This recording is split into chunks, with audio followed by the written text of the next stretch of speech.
Dicen que una madre jamás abandona a sus hijos, pero yo, Marisol, hice lo inimaginable. Los dejé con un beso y una promesa vacía esa noche.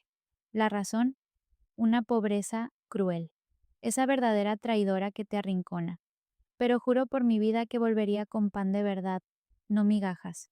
Si quieres saber cómo una mujer sola se enfrentó al infierno de la frontera y a un sistema despiadado para que su familia no muriera de hambre, quédate hasta el final y dime, ¿hasta dónde llegarías tú por los tuyos? ¿Creen que el miedo tiene sabor? Yo sí. Tiene el gusto a polvo, a sudor viejo, a la bilis que se te sube a la garganta cuando sientes que el corazón se te va a salir del pecho. Esa noche ese sabor me llenó la boca. Era la última noche que dormía en un colchón, aunque fuera el más raído de mi rancho. Mis hijos, mis pequeños Gabriel y Sofía, dormían al lado, ajenos al infierno que su madre estaba a punto de cruzar por ellos. A mi mamá la vi en silencio rezando con su rosario gastado en la penumbra de la vela. Un último abrazo, un olor a tortilla quemada y a hierbas que se me grabó en el alma. Le dije que volvería con pan, pan de verdad, para que no comiéramos más aire. Y entonces el infierno se abrió. La camioneta del coyote, un tipo al que llamaban el tuerto por un ojo blanquecino y sin vida, era una caja de metal puro. No una caja cualquiera, no. Imaginen una tumba sobre ruedas, sin ventilación, sin luz, sin ningún indicio de que ahí dentro respiraran seres humanos. Nos metieron a empujones, a gritos, como si fuéramos sacos de papas. Éramos 20, apretados unos sobre otros. Mujeres, hombres, un par de adolescentes. El aire se hizo denso al instante, pesado, con el olor a miedo ajeno mezclado con el propio. Los cuerpos, calientes, sudaban a mares antes siquiera de que el motor arrancara. ¿Saben lo que es sentirse un pedazo de carne enlatada, sin espacio para respirar hondo, para estirar una pierna, para siquiera existir como persona? Era asfixiante. El metal vibraba bajo nosotros, un zumbido constante que se te metía hasta los huesos, te taladraba el cerebro. Cada bache era un golpe, un rechinido de huesos, una exclamación ahogada. Yo intentaba respirar despacio, economizando el poco oxígeno que quedaba, cerrando los ojos para no ver la oscuridad total que me rodeaba. Pero el cuerpo me pedía más, me urgía a gritar, a patalear, a salir de esa jaula. Y no pude. Ni siquiera había espacio para ello. Las horas se volvieron eternidades. 10, 12 horas, no lo sé, perdí la noción del tiempo. Solo sé que cada segundo era un martillo golpeando mi cabeza. La sed. Ay, la sed. Una sed que te raspa la garganta por dentro, que te reseca la lengua hasta volverla un trapo, que te hace desear la gota más insignificante de lluvia. Cada movimiento era un esfuerzo titánico. Algunos empezaron a gimotear, a llorar en silencio. Una muchacha a mi lado se orinó encima, y el olor ácido, mezclado con el sudor y el encierro, volvió el aire irrespirable. La vergüenza, el asco, la impotencia. Nadie dijo nada. Nadie podía. Todos estábamos rotos, empezando a morir un poco, ahí metidos. A veces el camión se detenía de golpe. El silencio era aterrador, solo roto por nuestra respiración agitada y los latidos desaforados de mi propio corazón. ¿Nos habrían descubierto? ¿Sería el fin?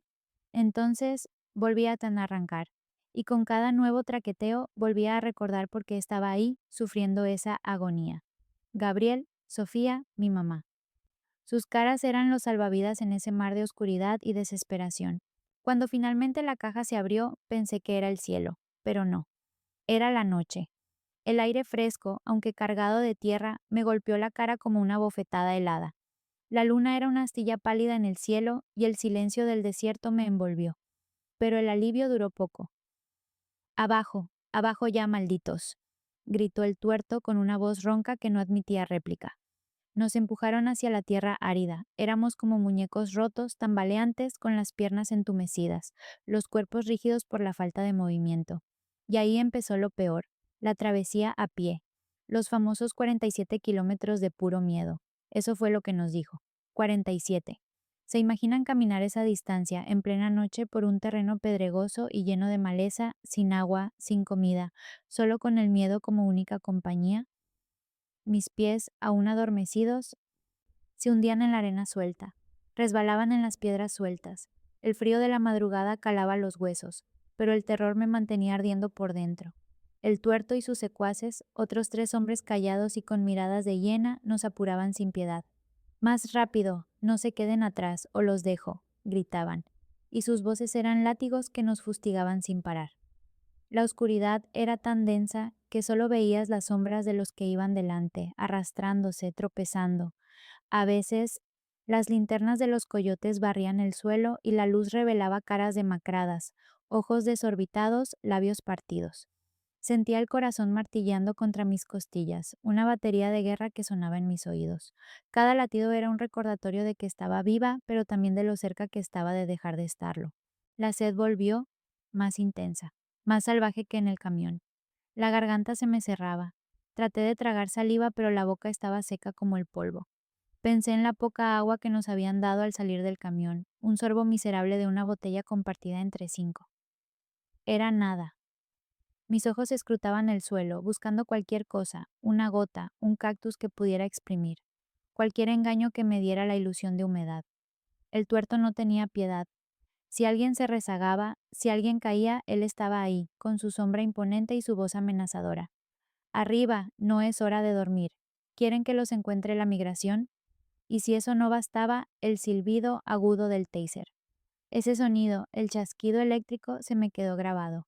Vi como uno de los hombres del grupo, un joven, cayó al suelo después de un golpe en la espalda con el taser. Su cuerpo se convulsionó y un gemido se le escapó.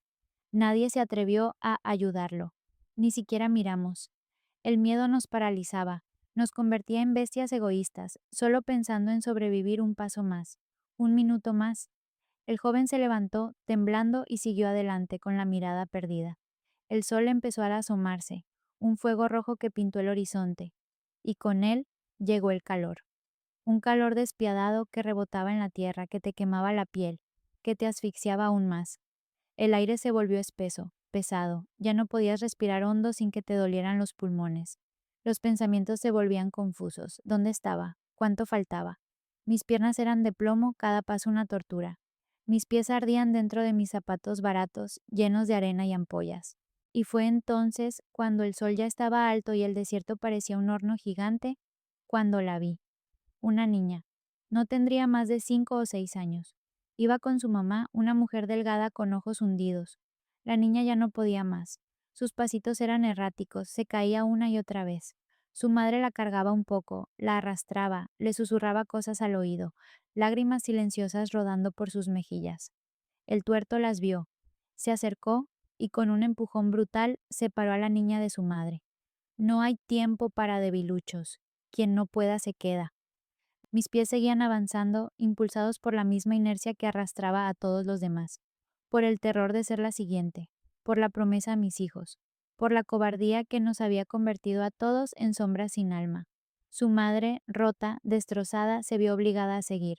Sus ojos eran agujeros negros, llenos de un dolor que nadie debería cargar. Yo la miré de reojo buscando alguna forma de consuelo, de perdón, pero no había, solo el silencio de la niña que habíamos dejado atrás, el eco de su último aliento. Marcó un antes y un después. Ya no éramos solo migrantes, éramos sobrevivientes, éramos fantasmas que caminaban por el desierto, dejando atrás no solo nuestra tierra, sino también un pedazo de nuestra humanidad. Mis propios pasos se volvieron automáticos, las lágrimas se secaban en mi cara antes de caer. Los pensamientos se apagaron, dejando solo la imagen de Gabriel y Sofía, una luz lejana que me impedía desplomarme. Sentía punzadas en el estómago, retortijones de hambre que me doblaban. El sol quemaba en mi nuca, los pies eran carne viva, la boca, un desierto más reseco que la tierra bajo mis botas rotas. En un momento sentí que las fuerzas me abandonaban por completo. La cabeza me daba vueltas, y vi figuras distorsionadas en el horizonte como si el calor las hiciera bailar. Un espejismo de agua. ¡Agua! Quise correr hacia él, pero un empujón de uno de los coyotes me trajo de vuelta a la terrible realidad. No te distraigas, mujer, falta poco, dijo, y su poco sonaba a burla. ¿Poco? Llevábamos horas, quién sabe cuántas desde que el sol salió. La noche volvió a caer, el frío, el ciclo interminable de sufrimiento. Pero esta vez había una urgencia distinta en el aire.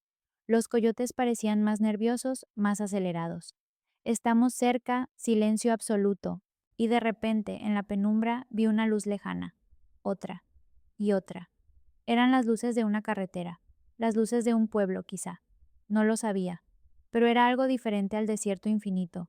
Mis ojos se llenaron de lágrimas, pero esta vez eran lágrimas de una esperanza que pensé que había perdido. Mis piernas dolían como nunca, pero la adrenalina me impulsó. Cruzamos un alambrado, otro, nos arrastramos por debajo. Y entonces el tuerto dijo: ya están en Gringolandia, ahora corran, vamos. Correr, después de todo eso, no lo sé. No sé cómo lo hicimos, pero corrimos.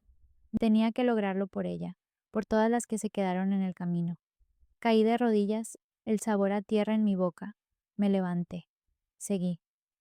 Las luces cada vez más cerca. Y cuando mis botas, las mismas botas con las que había caminado el infierno, pisaron el asfalto de una carretera, sentí un escalofrío que me recorrió todo el cuerpo. Lo había logrado. Había cruzado.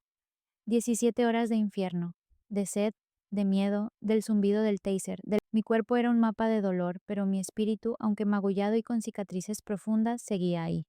Vivo, por mis hijos, por la promesa del pan de verdad. Pero la travesía no termina al cruzar la línea. No.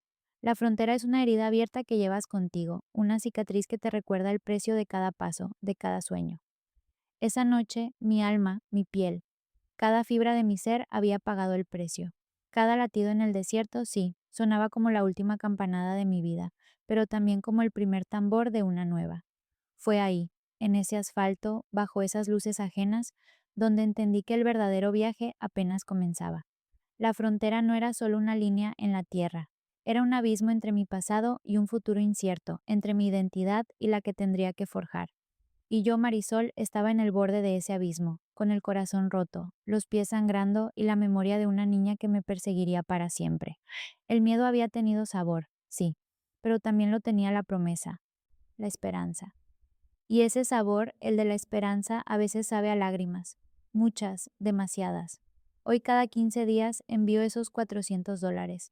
Mis hijos por fin comen pollo y mi mamá no llora de miedo, sino de un orgullo que me rompe. Pero la marca en mi espalda y el silencio que me abraza al dormir, esos son el precio amargo que esta tierra cobra. Si tu historia también lleva esa herida, cuéntala abajo. Nadie entiende esta raya mejor que quien la lleva dentro. Y si quieres saber cómo ese patrón gringo me dio papeles, la parte 2 ya está casi lista.